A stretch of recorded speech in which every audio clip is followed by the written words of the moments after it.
Great. I'm Marc Samuels, CEO of ADVI Health. We're policy counsel to ARM and to 27 others of you, some of whom may be in the audience, in the cell and gene therapy space, on market access and commercialization issues. And thanks to everybody for staying for the last panel of the day, but a really actually important panel in the developing life cycle that is the Trump administration on understanding the impact of the most favored nation and tariffs on the cell and gene therapy sector.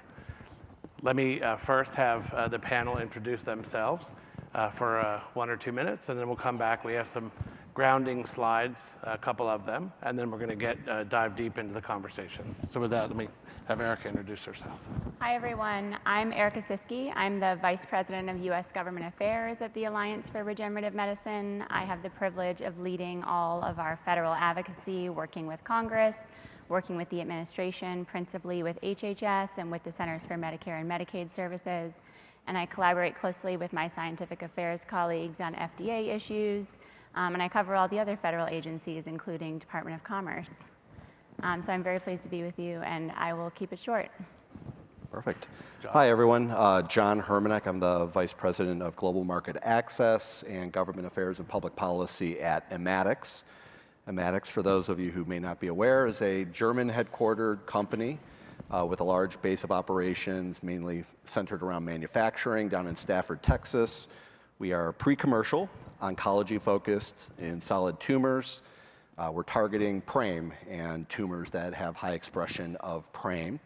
I come by way of Amgen and Biogen and Sage Therapeutics, and under my remit have responsibility for the traditional market access functions in addition to patient services.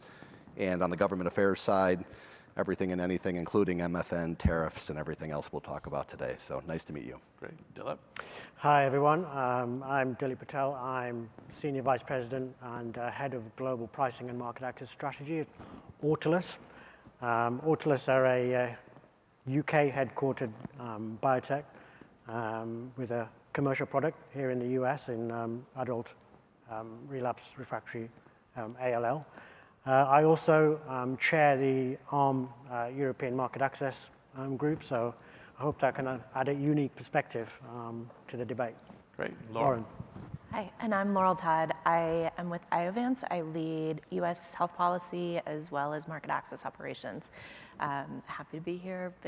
Iovance has a approved cell therapy for solid tumor metastatic unresectable melanoma. So we're excited to be the first solid tumor cell therapy and look forward to the discussion. Great. So just to ground everybody, and hopefully most of you know, but today we're going to talk a lot about the Trump administration's most favored nations executive order.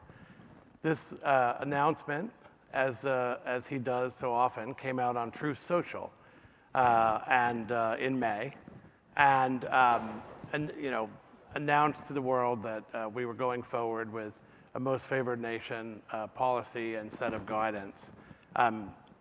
The most interesting things, to me, we'll get into a lot more detail, but that the president believes that Americans are suckers, and that we have allowed the rest of the world to have basically not pay full share for the price of American innovation.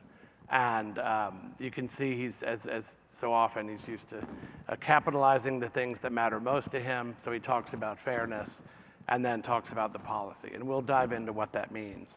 But before we do, I wanted to, again, ground everybody that this isn't a first time. So Donald Trump has been talking about both tariffs and most favored nations and global freeloading since 2016. In 2017-18, he started, naming the things he was bothered about, global freeloading.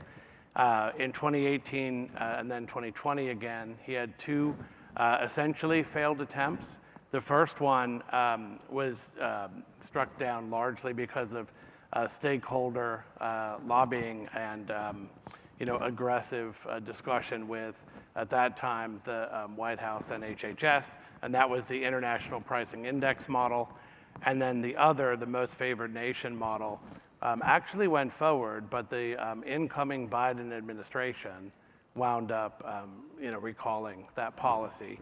And so it really is unfinished business for him. He came back again in the 2024 campaign, and his campaign website, noted this issue of global freeloading. And then he's continued to discuss it, including the executive order announcement that I had on the previous slide, and then the most recent announcement in July was a note that he sent out again on Truth Social, 17 individual letters to biopharma CEOs. The companies are below, but essentially asking to do a handful of things, and these are the things we'll talk about today, especially those first two. So extending MFN pricing to Medicaid, guaranteeing most favored nation pricing for newly launched drugs, returning increased revenues abroad to Americans, and then a direct-to-consumer at MFN pricing for high rebate, high-volume drugs. And those last two we'll talk less about, but are still important. Really, as we talk about this, and for everybody in the audience, I want to put it in context for you. And it's interesting when we created this chart, because the activity that's gone on thus far really follows the lines of the chart. You can see that you have more exposure to MFN depending on your product mix. And so companies with high Medicaid or physician-administered drug products actually are at higher risk. And if you look, you'll note, right, BMS, they've been in the press, they've had activity. Eli Lilly, also in the press, have had activity. AstraZeneca, Pascal Soriot, the CEO, is the first person to come out and talk and take a stand, asking for Medicaid to be affected and new drugs. And then interestingly, the most recent announcements that you've seen, Pfizer, they actually aren't as affected on MFN as others, but are very much affected on tariffs. And so one thing to remember, we'll talk probably more about MFN than tariffs today, but they both go hand in hand. And the administration is using the risk of both as a means to having companies come in and negotiate. And I think that's important. So today we'll dive in deeper, but I again wanted to just sort of put some slides here to level set everybody. The things that are likely and unlikely. Right now there are three sets of guidance at OMB. One, we believe, is on Medicare Part B as in boy, the physician-administered drugs. One is Medicare Part D as in David, we believe. That's primarily oral. And then there's a third unnamed one that could very well be Medicaid. We still believe, at ADVI at least, and we'll hear about our panel, but that Medicaid is probably the most likely, and would be done in a way, though, to de-risk companies from 340B exposure, which is also really important, and we'll talk about that. That Medicare Part B as in boy is probably the second most likely. And actually that Medicare Part D, anything going forward there, would be maybe moderate, much less likely than the other two. But now that we have a rule, at OMB, it'll be interesting to see what it says. But anyway, with that, let me jump into the panel. And I'm going to ask Eric Cischke, as a voice of the sector and sort of looking out to what's happened so far, give us your take. What do you think is really going on? What's not going on? What's important for the group to know? Well, you did such a great job explaining and laying the landscape. I'm not sure there's a lot for me to add in terms of what's going on, but I will say, what I'm reading for the cell and gene therapy sector. So as you mentioned, the companies that have the greatest exposure in Medicaid, in Part B, are probably at higher risk at least for MFN. And so I think that's really critical for the cell and gene therapy sector, because we know the nature of particularly gene therapy patients are disproportionately covered by Medicaid. Children with rare diseases, sickle cell patients, folks who are facing severe disability. And so any changes to the Medicaid program are going to significantly impact the cell and gene therapy sector. I think, though, on the flip side, looking at tariffs, given the unique nature of cell and gene therapies, and I don't have to explain that to anyone in the room, you could probably explain it better to me, but so many of them are actually manufactured either in the US or near where the patient and the site of care is. So I think on the tariff side, there's probably less exposure to some of the tariff risk, depending on where companies are located. I'm sure Dilip has thoughts on that than perhaps some other traditional pharmaceuticals. But we are closely watching, in particular, you mentioned 2 CMS Innovation Center models that are currently under review, the GUARD model and the GLOBE model. I don't remember what they stand for, maybe you do, Marc.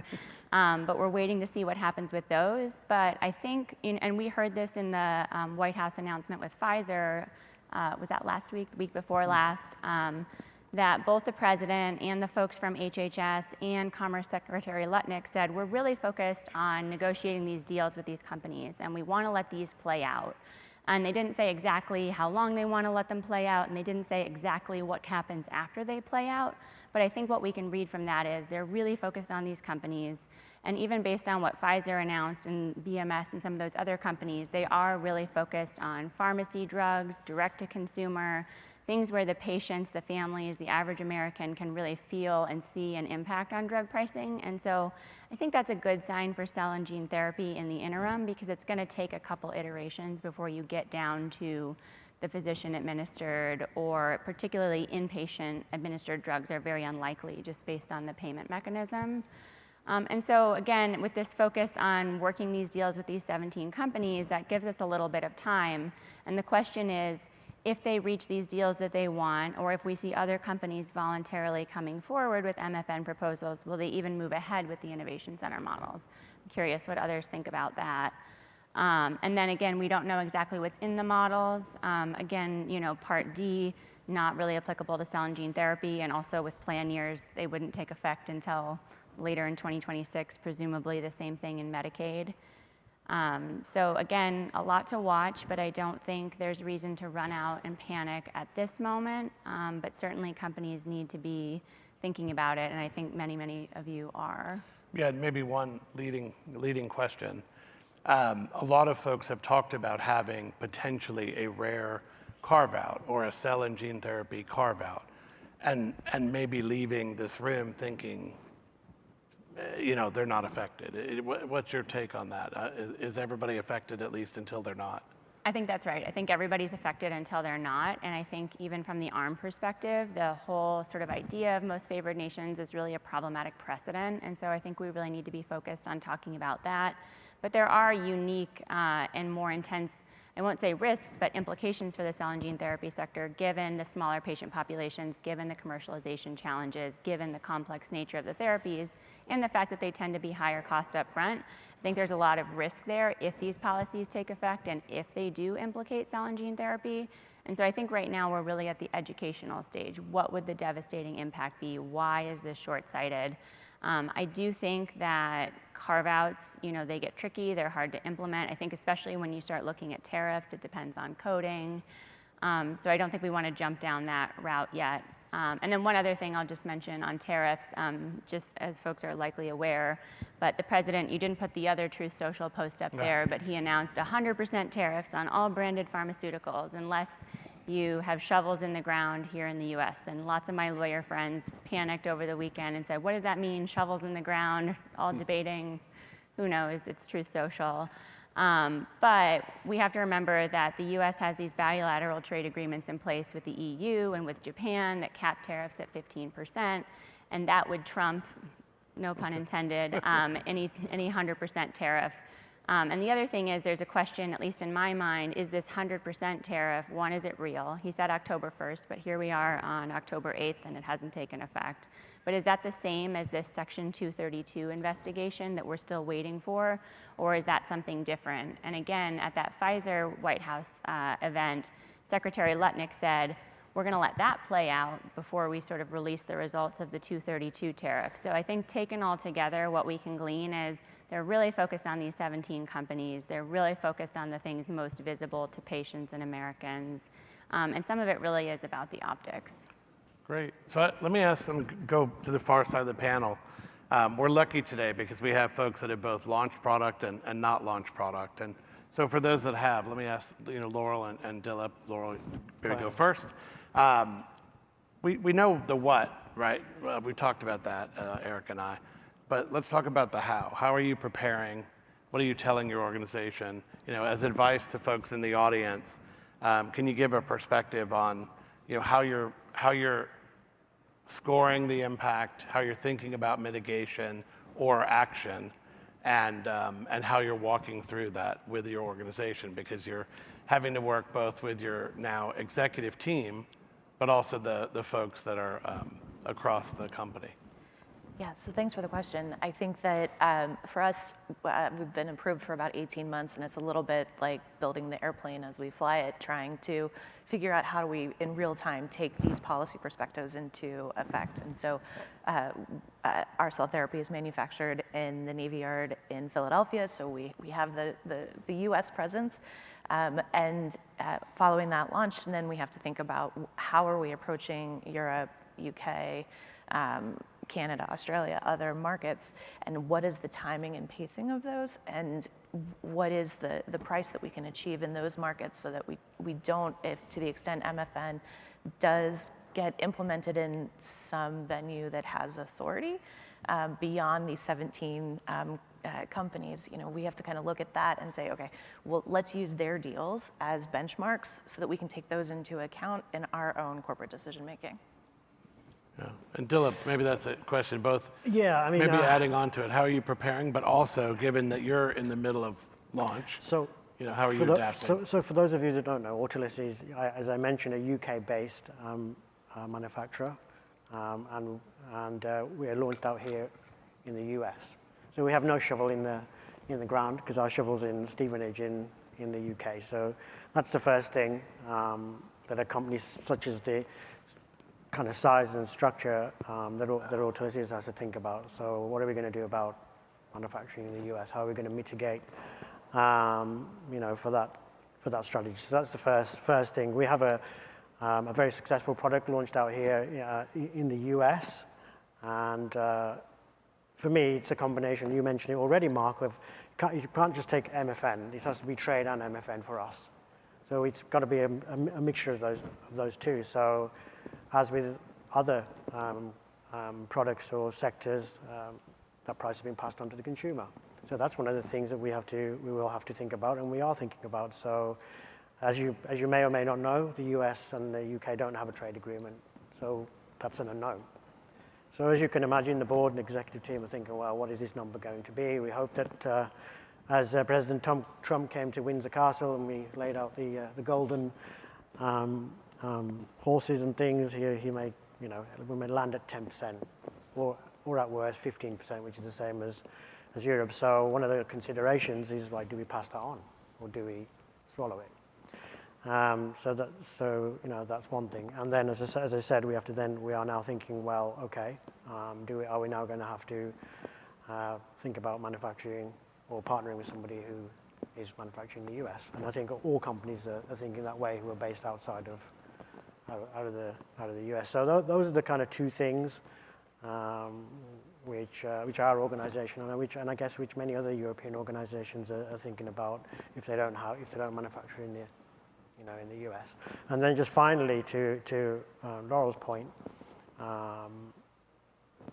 what I shared in the public domain, we have suspended our kind of European launch until we understand where the MFN piece is going to last, what the exposure is for the US. And can you tease that out a bit for the audience? Like, what's the decision making behind it and your thesis for doing that? The decision making is very simple, Marc. It's the unknown. And Laurel mentioned it. If we all of a sudden launch in Germany, we go through the process and we end up with a price that's obviously going to be less than the US through most favored nation. The German price is visible to the rest of the world. There's no confidential pricing in there. So how is that going to impact the US pricing and the US business? And then in the UK, as you all, I'm sure, know, we would go through the NICE process. There's confidential pricing in there. So does that mean that we get some protection because it's confidential? But then there's a scenario, and you just don't know what President Trump's going to do. Is he, through a CMS negotiator, going to say, well, tell us what your net price is, otherwise we're going to, not reimburse through CMS. So there's lots of unknowns, but I think the thing to do is to the point Erica was making, is you need to scenario plan. You need to long-range plan and be ready to get whatever you need off of the shelf and implement it. And I think that's what we're doing in our organization. And one more question to you, and then we'll go to John. Like, what's your take on the shifting US, UK, EU relations? And you touched on it a little bit where you thought the UK may play out, but the longer the trade agreement talks drag on. I saw an announcement yesterday morning, maybe, about the UK maybe moving. Can you talk about that? Yeah, and there's a real life impact of what's happening here in the US and its impact in the global market, in this case, in the UK for, I've been in the industry, boy to man, and the NICE methodology, the assessment process has been in place since the late 1990s, and that ISA threshold has not moved. Now all of a sudden, there was an announcement yesterday, we think we're going to move the ISA threshold. So there's a real live two-day impact of what's going on here in the US and its impact Do you think that takes care of the issue? Pardon me? Do you think that'll take care of the issue? Obviously, some companies will still be outside that threshold. I don't think it will. It's going to need more than moving an ISA threshold for the UK and for other European countries to demonstrate to the administration that there's a significant move. And sorry to labor this point, but the other thing is, okay, you can hike the prices up in Europe, but Europe is a managed access marketplace. There's a health technology appraisal process in every single European country. That list price means nothing at the end of the day, and that's what the fear factor is. What is the net price, and is that net price going to become visible, and that across the board, doesn't matter whether you're a big farmer or a small farmer. Let's come back to that, because obviously Pfizer's announcement, much of it was based on net price, and it scares the industry. But I don't want to leave John out. Sure. As a company that is yet to launch, you're in process, you're moving full steam ahead, you're hearing all this, you're seeing it happen in real time. What's your thoughts, and how are you preparing your organization? And more importantly, maybe your ecosystem, your patients, the folks that would be your providers, for all that's to come? Yeah, so as a pre-commercial company, looking to bring TCR-based therapies into the solid tumor space, these are obviously exciting times on the one hand, but there's no shortage of anxiety that comes along with that, in large part due to the uncertainties that we're highlighting here this morning.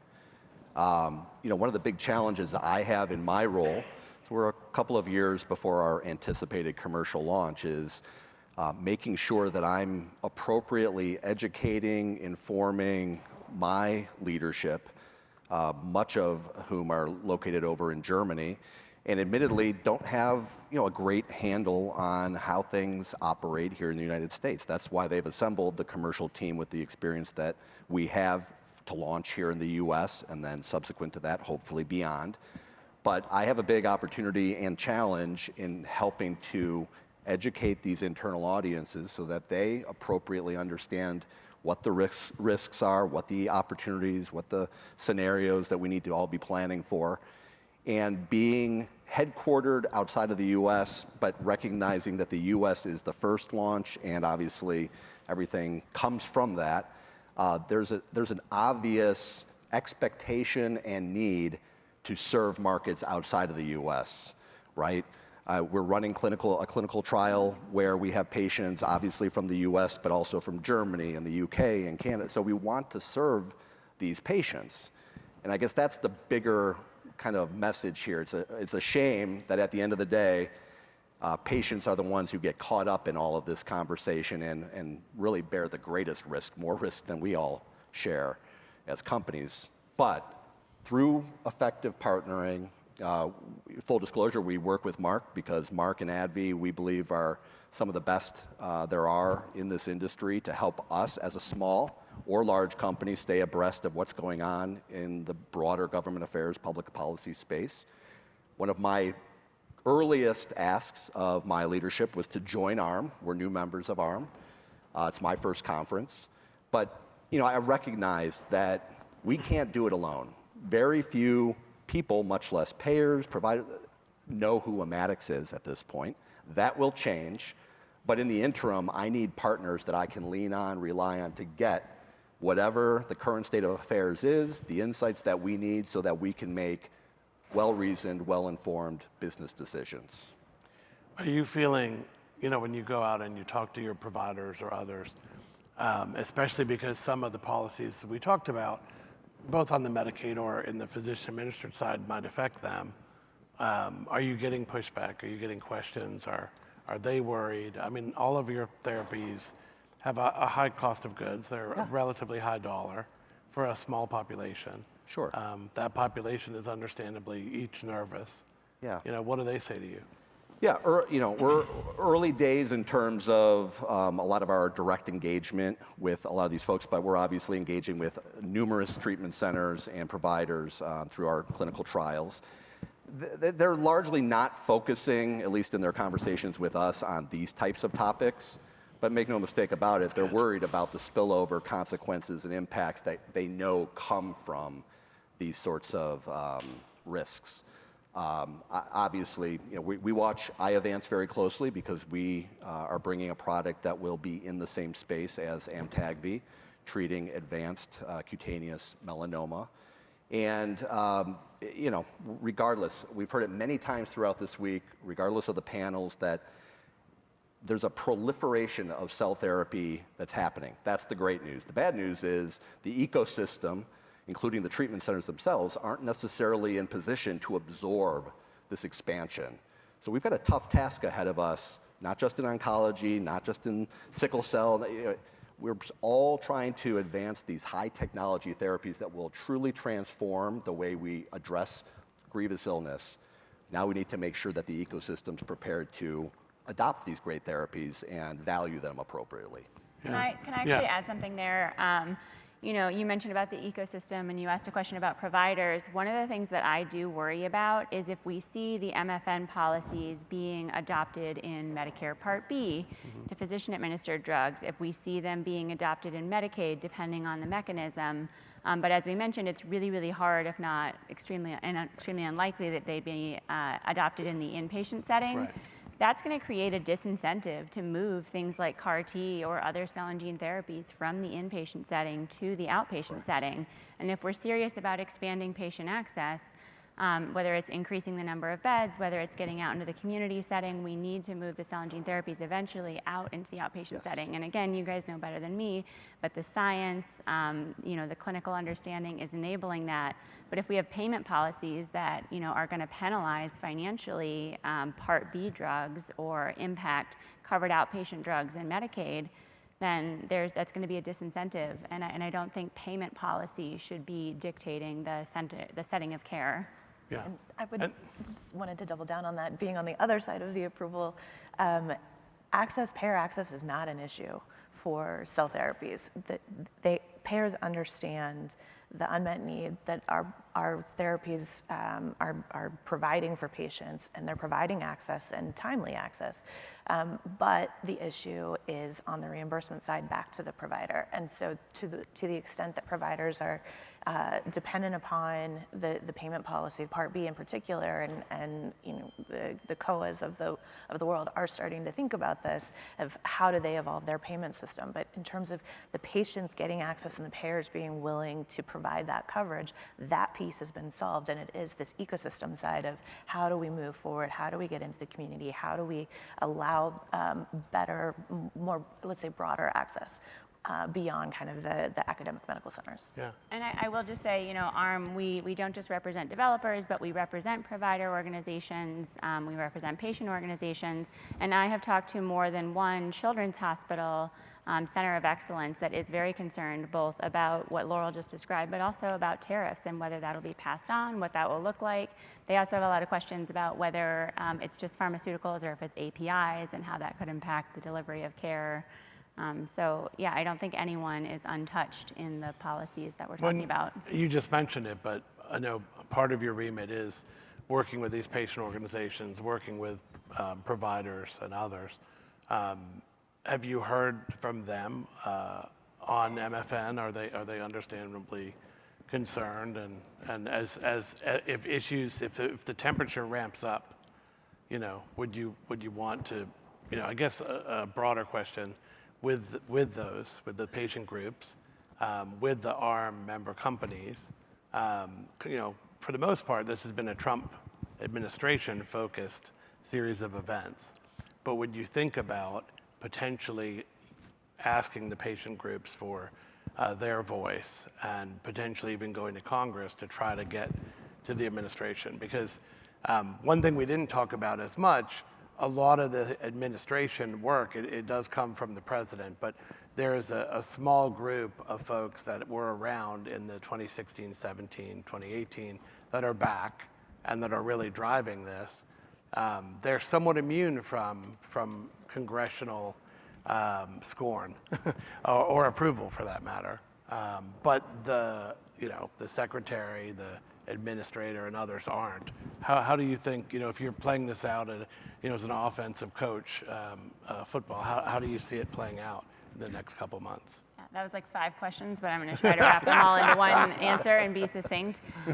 So the short answer is I don't think we've really heard from patient organizations yet. I mean, these are wonky policies that we're talking about, and I think what you heard from all of us is there's just a lot of unknowns, and we haven't really felt the real world effect yet, and so they're not sure. And when it comes to pricing issues with patient organizations, that's always a challenge because I think we're all concerned about patient access, and pricing does impact access, but they're also concerned about innovation, about the sustainability and commercial viability of cures. And I think particularly what we're seeing with these 17 companies, with Pfizer and what I mentioned about, they seem really focused on direct-to-consumer pharmacy drugs. I think the way patient organizations think about some of those changes is going to be very different than they would for a cell and gene therapy if MFN sort of swept in cell and gene therapy. And so, at ARM, we are always working with our patient members. We're in constant dialogue with them. A lot of what we do is flagging risks, educating them, asking them what their concerns are. As I mentioned, I have heard and spoken with a couple of provider organizations, some health systems that, at least on the tariff side, are closely watching that, and they do have concerns, like Laurel described, the sort of spillover impact on reimbursement for cell and gene therapy. So I forgot the second part of your question. It was a long question. Yeah, that's it. And how are you thinking about involving Congress? Oh, so actually, down the road. well, not just down the road, but somewhat recently. So when Congress was debating its reconciliation legislation, H.R. 1, also known as the One Big Beautiful Bill Act, there was, for a period of time in the House of Representatives, when they were looking for pay-fors for some of their other proposals, they did consider, there was a proposal floating around to adopt MFN in Medicaid in a way that required a statutory change. And unlike what we think we could see out of a demo, that would have actually implicated the Medicaid best price rule and basically said, in addition to making sure that manufacturers are offering Medicaid the best price offered in the US, it would also take into account the best price globally. So that would have been a huge change. That would have absolutely implicated cell and gene therapy. And ARM joined with some others, and we did a pretty aggressive advocacy blitz on that, explaining why that's problematic, why it's a bad precedent, why it would be especially harmful to access to cell and gene therapies in the development pipeline. And we talked about, and you guys can allude to, and Dilip, you're a good example, delaying commercial launch in Europe because you're not sure what's going on. We know of the therapies that the EMA has approved, we have a number of them that aren't commercially available in Europe because of pricing concerns. So do we really want to import that policy? So we went to the Hill with those messages and educated them. But back to your question, we weren't sort of saying, oh, carve us out. We were saying this is a problem.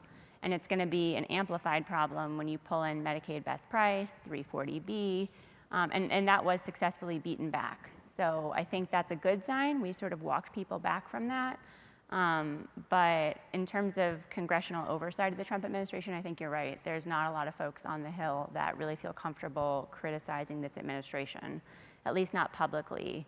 I do think there's more angst about tariffs than there are about MFN right now, and that's definitely something to watch. Great, and I guess I'll sort of end, but we want to take audience questions, but I want to go down the road. Like, if you were giving advice to folks in the audience who are preparing to launch or have just launched, what would that be? And given the crazy times that we have right now. You can only control what you can control, but make sure that you know what decisions you can control, your participation in the programs, what your label says, how you're designing your trials, so that you can be as, I don't know, we'll use sports analogies, keep your quick feet, so that you can pivot and watch and sit back and try and, sit back and remain calm. Don't make any sudden movements, because it changes by tweet, and you have to kind of build that uncertainty in as certainty. That is just going to be there. Take it into account and then move forward. So a couple of things from my side. I think invest to have Marc on speed dial. That's the first thing, right? And I say that jokingly, but one of the things that I would say for companies that are thinking about commercializing in this current environment is to really stay close to your executive management and your board, and help them and educate them and help them to understand, particularly if they're based out in Europe, that nothing's certain. So for example, that tweet, that created a nuclear explosion in our headquarters, until we said it's not an executive order, it's just a tweet, So that's kind of the first thing. And then the second thing is, if you're getting close to commercialization and you're kind of 18 months out, is to invest more in your pricing strategy. Because I think that's going to be important, both if you're, like John said, if the US is potentially going to be your first market, what's that pricing strategy going to look like at launch, and then 5 years out? And then think about Europe. So that's the kind of other thing. And then there's the obvious things which there's been a lot of focus on from cell and gene. Those who have commercial product is that cost of goods piece. Because it's all going to factor into pricing at the end of the day, and MFN that's what it's going to end up being all about. So I think those 2 or 3 things is what I would recommend. Great. Well said. One of the things that attracted me most to Immatics was the recognition of how important it is to bring the commercial leadership voice and acumen into the equation sooner rather than later. This is hardly a new insight, but many companies surprisingly continue to not do that very well. And they unfortunately many times learn the folly of their ways, pound wise, penny foolish. So, I look at government affairs as an enabler, like an offensive. Someone, I think maybe Marc said, what are you doing on the offensive? I look at government affairs as an offensive tactic, strategy, if you will, to enable ultimately the demand that we all hope to generate to get these amazing transformative therapies to patients at the end of the day. Too many small companies, I think, in the position of Immatics, fortunately not Immatics, but others, look at government affairs as either unnecessary or just a defensive tactic. And I think that's the wrong approach, quite frankly. And we see the effectiveness and the ability to multiply our efforts. I'm an N of 1 right now on the market access and government affairs side. I will be hiring some folks soon, but for months now, I've been doing this on my own at Immatics, but with the capable help of Erica and Marc and many other talented partners. And that's obviously the theme of a meeting like this, is the value of partnering. And it is nowhere better seen than with small pre-commercial companies who are highly resource constrained. I'll just give a shameless plug for ARM, because that's my job as a representative of ARM. But I think that's one of the values that we really bring, is not even the companies that are 18 months or a few years from launch, but the companies that are much earlier stage that aren't even ready to think about these things. We're thinking about them so that when you are ready to launch, we are working on impacting the policy environment. We are seeding the ideas. We are shaping reimbursement.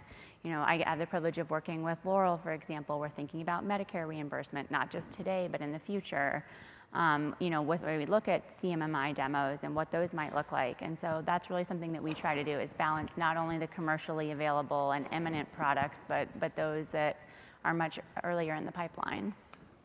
Great, and I'll also just put a plug in. We've talked a lot, and not necessarily by design, but almost everybody up here is focused on cell therapy. On the gene therapy side, the same issues exist. The focus, more often than not, is going to be inpatient, which we said, Erica mentioned, might be out of this mess, at least on the MFN side. But Medicaid is a big issue, and several gene therapy companies are very focused on working with the states early on and focusing on whether or not they want to be part of the current CMS, CMMI access model demonstration in later iterations, or do something. And so it is very scary to come in, as a either newly launched or yet to launch gene therapy and worry, which you already had because you have 51 different things you have to do, plus talk to CMS.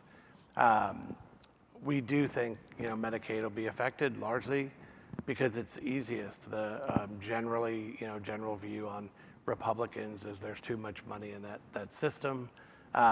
It's the state should be doing more themselves versus the federal government.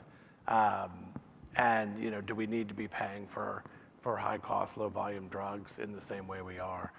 And so for those that are in gene therapy, again, I'll also put a shameless plug in for ARM and for Erica and for David that's sitting in the middle of the room there, and worry about, both of them worry about all these things on a daily basis.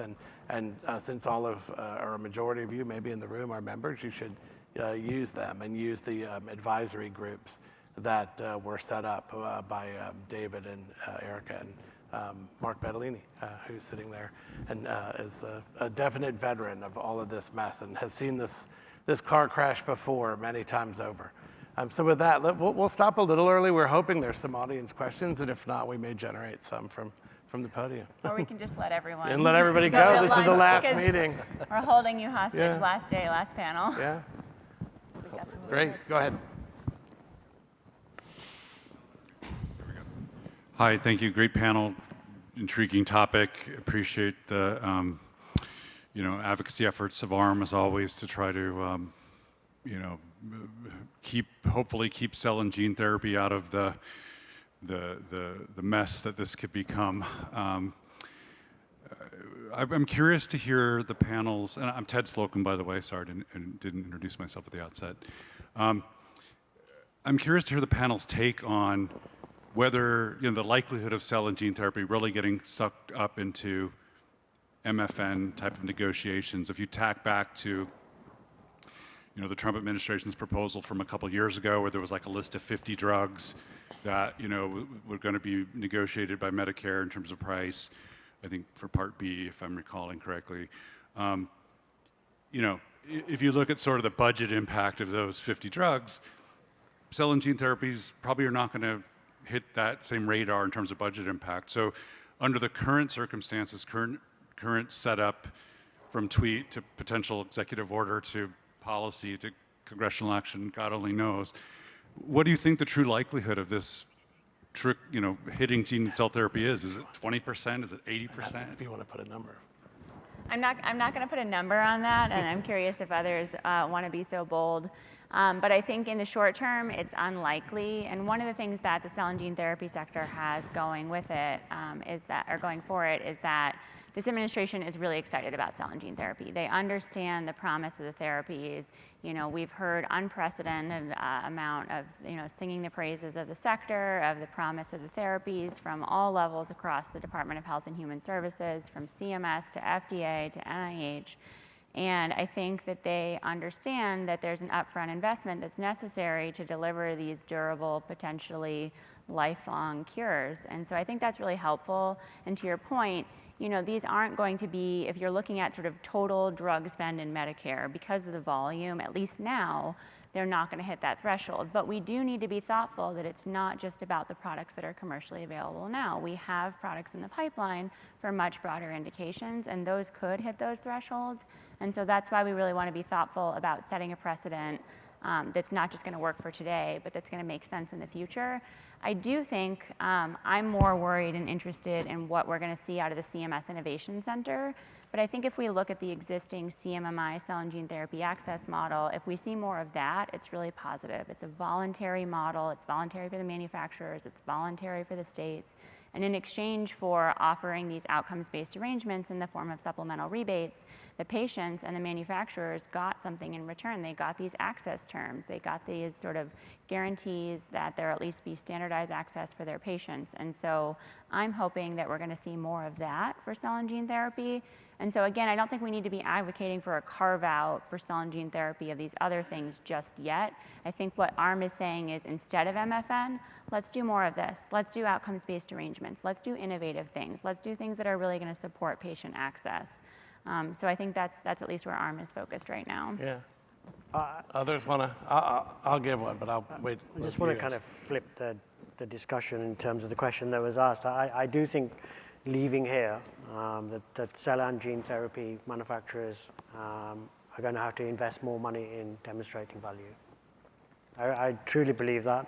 There was a talk today about natural history and so on and so forth. And cell and gene therapy companies, many launching orphan, ultra-orphan, particularly gene therapies, diseases. And I think as a result of everything that's happening here in the US and its implications globally, I think we're going to have to revisit how you demonstrate value, particularly when you're coming to market with a very small single-arm trial. How do you generate real-world evidence?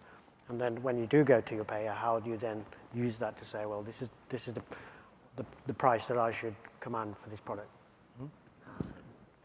Yeah, I don't see cell and gene being carved out specifically, but that would happen in the context of a congressional debate. It's not going to be something that necessarily shows up in a voluntary demonstration program. But that's also where you get to, rather than cell and gene, you end up with, is it an R&D intensive type of company, and what's the percentage of revenue that's going back into R&D versus, in this administration, not towards DTC or something like that. And so I think those are the types of trade-offs that we would see more if it ever becomes a congressional debate.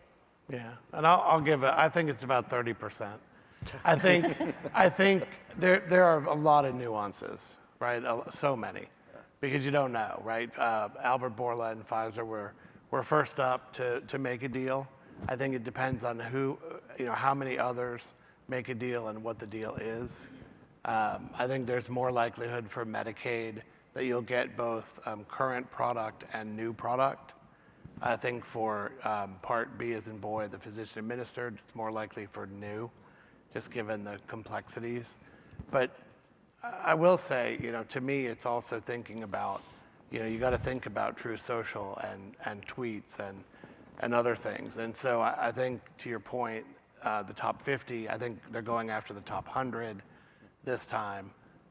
Some products fall in that mix, certainly even some rare products, especially on the Medicaid side. But the devil's really in the details, and that's what we're all like. Every day there's something, and we wake up. Poor Dilip's already halfway through his day when we wake up, and it's like tomorrow. He's having to run in advance to his leadership getting in the office. So is that? How about other questions? I think there is one more over Oh, great! There. Perfect. Great panel discussion. Just a couple of thoughts. If you're Burla, David Ricks, and some of the U.S.-based, let's put Dan O'Day and all this, they have to go and give guidance in February. And if you were to ask them right now, what are they most frightened of? It's the impact on MFN. The tariffs thing they're going to get around. The headline is $315 billion of capital spending coming to the U.S., getting manufacturing back here. They can lower the price to the consumers and so on and so on and so forth, but it gets back down to, it's probably $100 billion in development right now, okay? And a lot of them, if they were together on the panel, they would say they're worried about 20 billion of that going away because they can't give up on the dividends and some of that margin going away. So I'm gonna say that that's kind of what those guys are worried about. The deal that Pfizer did was interesting, but I will say other people are looking to see what they can do to basically have the simple trade-off of if I build here, no tariffs, but now when it comes to globalizing their product, the first trick they're going to have is whatever I sell in the States, it's going to be different from what I sell other parts of the world. And that's the game that they're playing right now to try to get around it, so the MFN. So I think if you look at it from that standpoint, a lot of the next level of, let's say, what really hits the street is when these people have to go out and talk about the real impacts are going to be probably early February next year. Very good insight. Others? No? All right. Good deal. Well, thank you all so much for hanging in there with us, and everybody have a great lunch, and thanks for listening. Thank you.